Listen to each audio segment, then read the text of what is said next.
there's a study that I referred to 100 million times, and I'll do it again.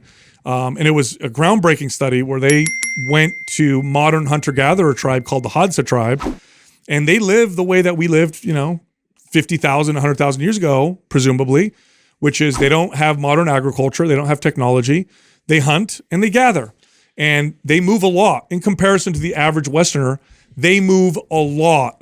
And yet when scientists went down and through sophisticated testing, tested their metabolic rates, what they found was these Hadza tribes people, they burned generally the same amount of calories as the average Westerner, and they moved way more. And you think, well, how's that possible?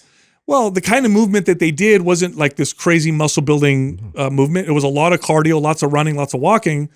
And our bodies evolved. We're very efficient at it now. It has to be. Yeah. It doesn't make sense for a hunter-gatherer to burn 7,000 calories a day.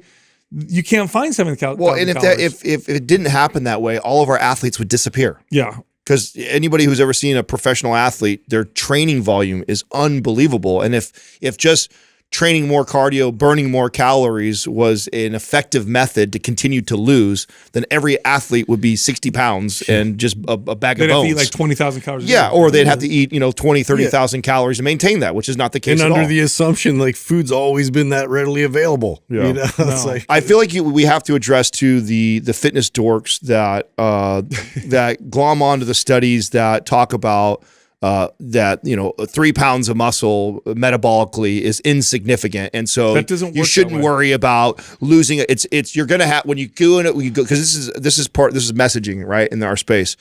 You shouldn't worry about losing a couple pounds. If you got to lose 50 pounds of fat, you need to reduce calories, you need to move more, and it doesn't matter if you lose 5 or 6 pounds of muscle along the way of losing your 20 pounds of body fat. And I don't think that's a good message at all. And I think that the studies that they attach themselves to are very They're narrow. Yeah, very narrow in comparison to what we know is happening with the body. I mean, I can't explain to you how I was able to get somebody to have 5 more pounds of muscle, but yet eating 800-900 calories more a day.